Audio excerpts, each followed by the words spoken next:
সুপ্রিয় শিক্ষার্থীবৃন্দ, তোমরা সকলে কেমন আছো? আশা করি ভালো আছো। প্রথমে আমি তোমাদের পরিচয়টা দিয়ে নিই। তোমরা আমাকে চেনো, তারপরে আমি তোমাদের পরিচয়টা দিয়ে দিচ্ছি। আমি উজ্জ্বল কুমার চক্রবর্তী, সহকারী শিক্ষক, জামতো অধ্যাপকান্দি পাইলট বালিকা উচ্চ বিদ্যালয়। আজকে আমি তোমাদের নবম শ্রেণীর নবম বাণিজ্য বিভাগের বিজ্ঞান বিষয়ের মাটি নিয়ে আলোচনা করব তোমাদের সাথে। আশা করি তোমরা সকলে ক্লাসে অংশগ্রহণ করবে। মাটি মাটি কি? মাটি হলো নানা রকম জৈব আর অজৈব রাসায়নিক পদার্থের একটা মিশ্রণ। তোমরা কি বলতে পারবে মাটি আমাদের কি কি কাজে লাগে? মাটি আমাদের বিভিন্ন কাজে লাগে। প্রথমত, উদ্ভিদ মাটিতে জন্মায়। সেই গাছ আর যেহেতু মাটিতে জন্মায় এবং মাটিতেই বেড়ে ওঠে, মাটি থেকেই তারা খাদ্যরস গ্রহণ করে, আর সেই উদ্ভিদ বা গাছপালা থেকেই আমরা আমাদের খাদ্যশস্য পেয়ে থাকি। আর একটা প্রধান বিষয় আছে যেটা আমরা উদ্ভিদের কাছ থেকে পেয়ে থাকি, সেটা হলো অক্সিজেন, যা ছাড়া আমরা বেঁচে থাকতে পারবো না। এই অক্সিজেন ছাড়া আমরা কিন্তু এক মিনিটও বেঁচে থাকতে পারবো না। আর এইটা হচ্ছে আমাদের জন্য একটি অত্যাবশ্যকীয় উপাদান। আজকে আমরা মাটির গঠন নিয়ে আলোচনা করব।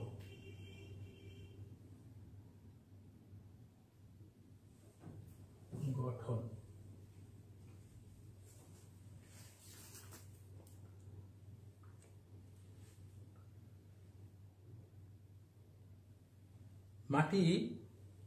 মাটি যদি না থাকে তাহলে গাছপালা জন্মাবে না। গাছপালা না জন্মালে অক্সিজেন উৎপাদন হবে না, আর অক্সিজেন উৎপাদন না হলে আমরা বেঁচে থাকতে পারবো না। তাহলে মাটির সাথে আমাদের অবশ্যই সম্পর্ক আছে, এবং উদ্ভিদের সাথেও মাটির একটি সম্পর্ক আছে। আমরা মাটিতে ঘরবাড়ি তৈরি করি, মাটিতে অফিস রাস্তাঘাট তৈরি করি। এছাড়া আমাদের বেঁচে থাকার জন্য অতি প্রয়োজনীয় যে দ্রব্যগুলো, তেল, গ্যাস, কয়লা, এগুলো আমরা মাটি থেকেই পেয়ে থাকি বা মাটির নিচ থেকে আহরণ করি। এছাড়া আরো অনেক মূল্যবান জিনিস আছে, দ্রব্য আছে, সেগুলো আমরা মাটি থেকে পেয়ে থাকি। যেমন সোনা, রূপা, তামা, অ্যালুমিনিয়াম, লোহা সহ নানা রকম খনিজ পদার্থও আমরা মাটি থেকে পেয়ে থাকি। এগুলো কিন্তু মাটিরই একটি অংশ। এখন আমরা আমাদের প্রয়োজনীয় এই মাটির গঠন সম্পর্কে জানব। মাটি কি?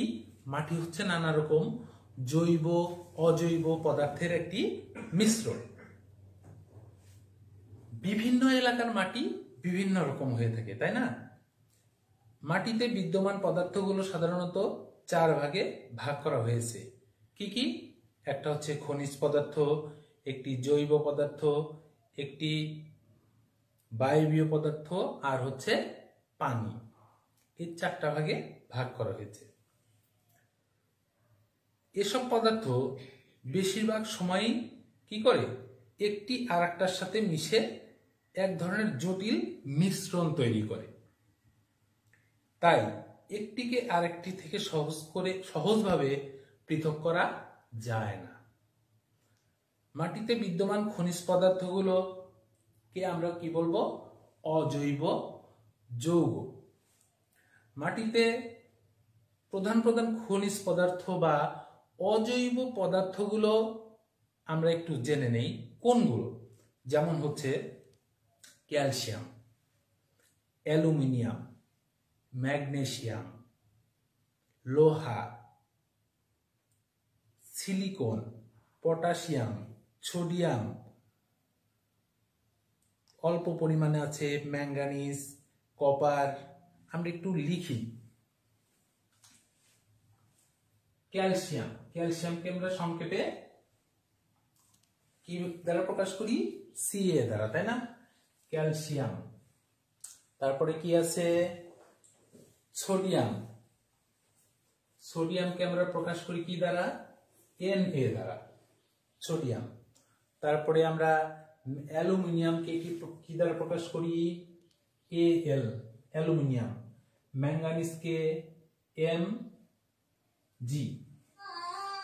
তারপরে ম্যাঙ্গানিজকে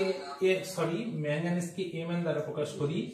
ম্যাগনেসিয়ামকে Mg দ্বারা প্রকাশ করি। তারপরে বোরন আছে, বোরনকে B দ্বারা, কোবাল্টকে Co দ্বারা, আয়োডিনকে আমরা প্রকাশ করি, আয়রনকে প্রকাশ করি আমরা I দ্বারা। এছাড়াও আরো অনেক রয়ে গেছে। জিঙ্ক আছে, কপার আছে, জিঙ্ককে Zn দ্বারা, কপারকে Cu দ্বারা প্রকাশ করি। এরকম অনেক খনিজ পদার্থ রয়ে গেছে মাটিতে। মাটিতে বিদ্যমান জৈব পদার্থ একটা আছে কি? সেটা হচ্ছে হিউমাস। হিউমাস আসলে কি? হিউমাস হলো অ্যামাইনো অ্যাসিড। হিউমাস হলো অ্যামাইনো অ্যাসিড। প্রোটন, চিনি, অ্যালকোহল, চর্বি, তেল, ট্যানিন এবং অন্যান্য অ্যারোমেটিক যৌগ দিয়ে গঠিত একটি বিশেষ জটিল পদার্থ। এটিকে দেখতে অনেকটা কালচে রঙের হয়। অর্থাৎ মাটির, আমরা যদি গাছের কোনো উদ্ভিদের নিচে, গাছের নিচের মাটিগুলোকে লক্ষ্য করলে আমরা দেখতে পাবো যে মাটির ওই অংশের মাটির রংটা একটু কালচে হয়। এছাড়া উদ্ভিদের পাতা,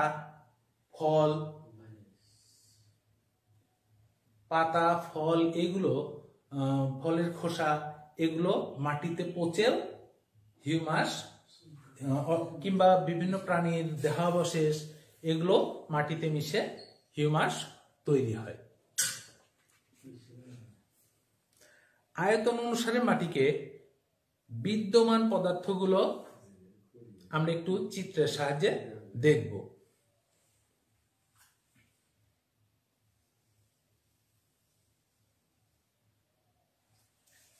আমরা যদি একটা বৃত্ত আঁকি, এখানে আমরা একটু চিত্রে দেখিয়ে দেব যে কতটুকু পদার্থ, কোন পদার্থ কতটুকু পরিমাণে মাটিতে আছে। প্রথমে আমরা এই বৃত্তটাকে যদি সমান দুই ভাগে ভাগ করি,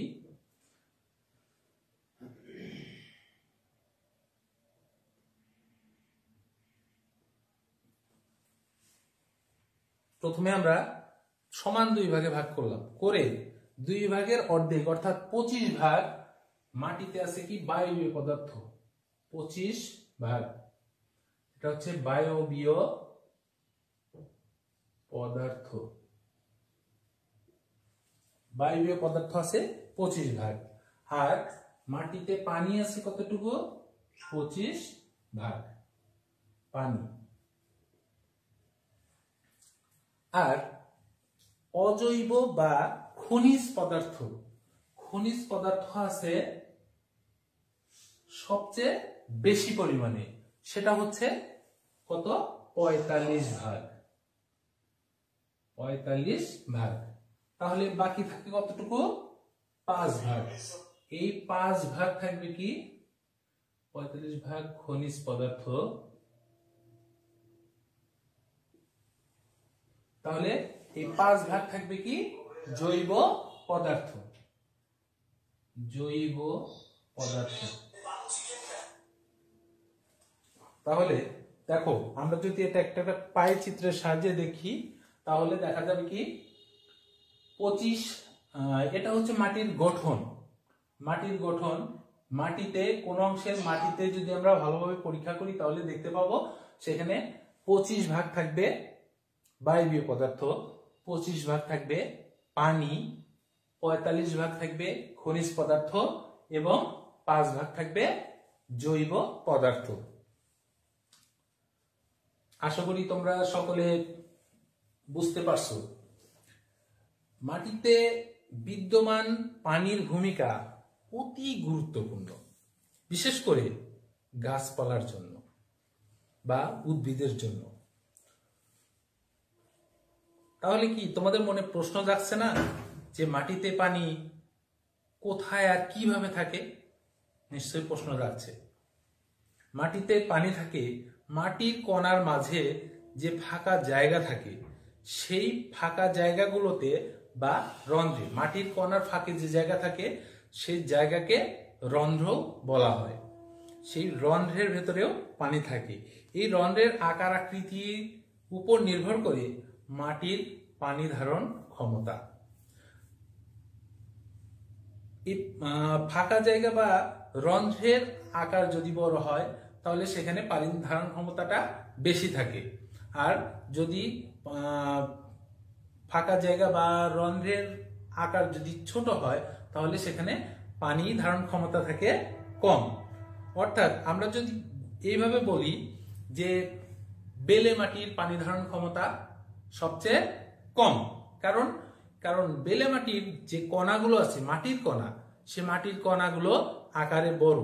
এ কারণে বেলে মাটি পানি ধারণ করে রাখতে পারে না, এই জন্য বেলে মাটির পানি ধারণ ক্ষমতা সবচেয়ে কম।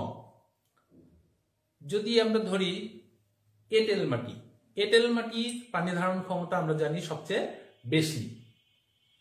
এঁটেল মাটি এর মাটির কণাগুলো অতি সূক্ষ্ম হয়, এ মাটিতে পানি ধারণ করতে পারে বেশি।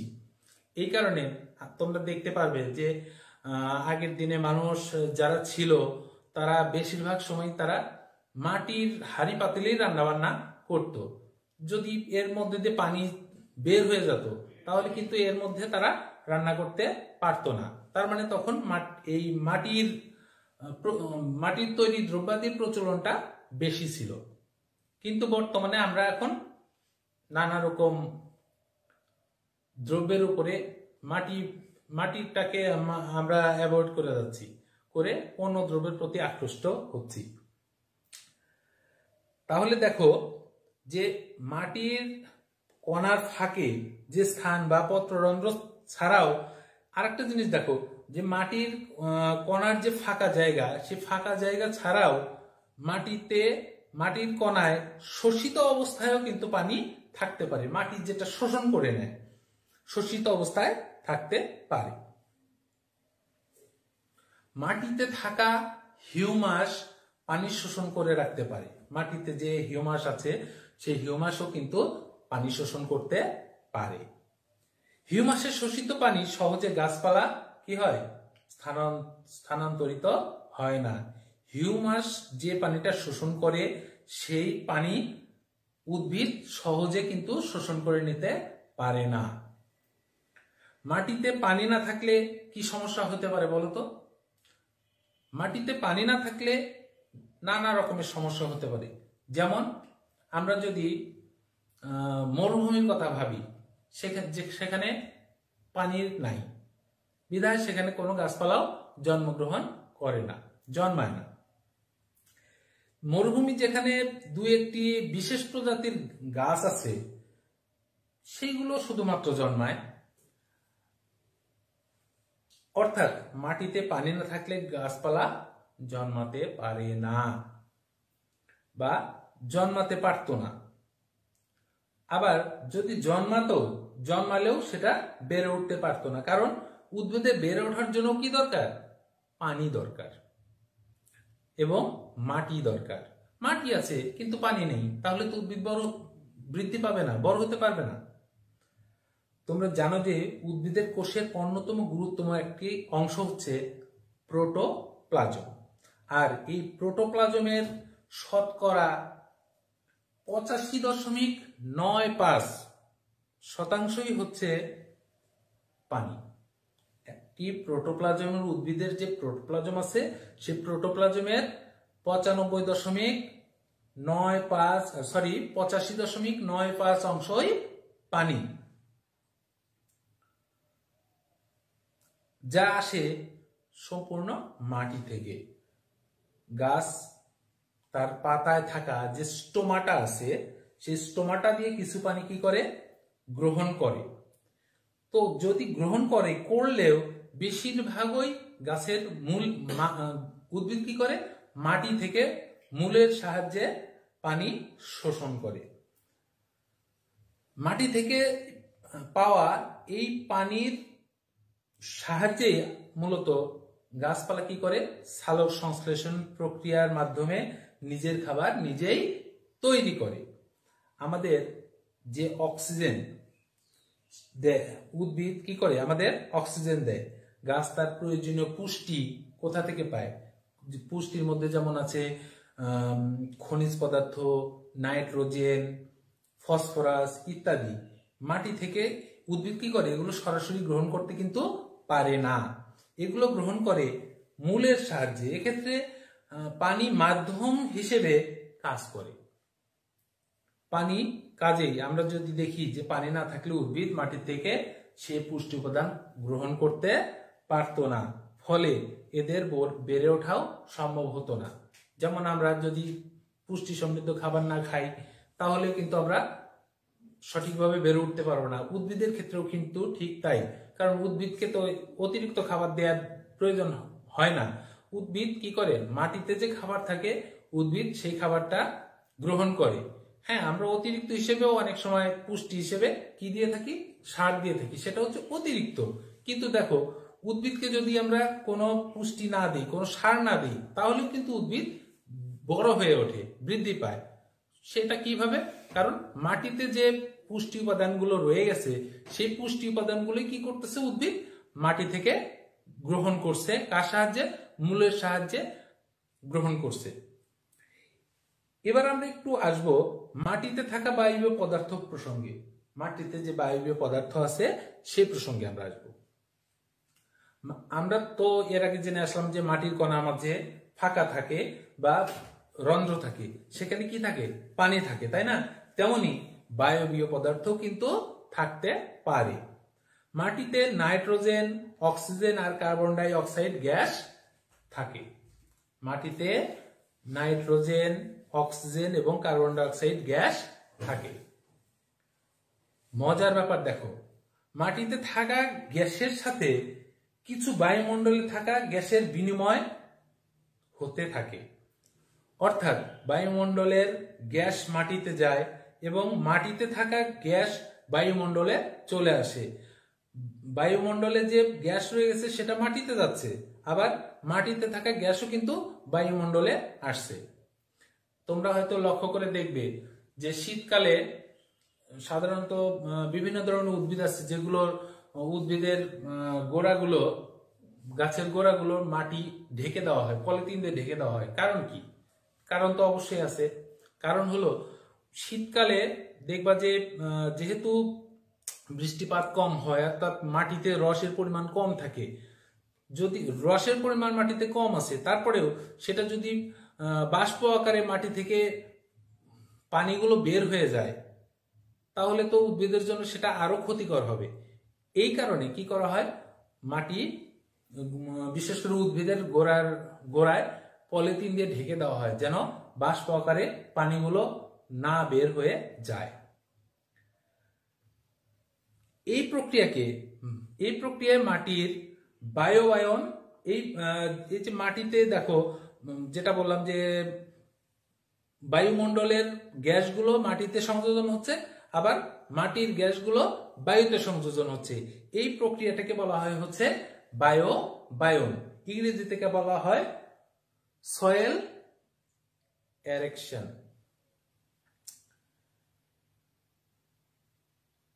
এখন সয়েল এরেশন, সয়েল এরেশন। এখন প্রশ্ন, মাটিতে থাকা গ্যাস কি কোনো কাজে লাগে? হ্যাঁ, অবশ্যই এটি কাজে লাগে।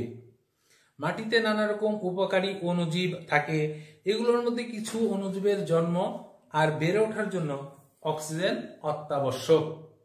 অক্সিজেন না থাকলে এরা বাঁচতে পারতো না। দেখো, মাটিতে আমরা কি শুধু জানি যে মাটিতে শুধু ক্ষতিকর পোকামাকড়ি থাকে, অণুজীব থাকে? তা কিন্তু না। আমাদের কিছু অণুজীব থাকে যেগুলো আমাদের ফসলের জন্য, উদ্ভিদের জন্য উপকারী। তো আবার অক্সিজেন পানিতে অদ্রবণীয় অনেক খনিজ পদার্থকে কি করে?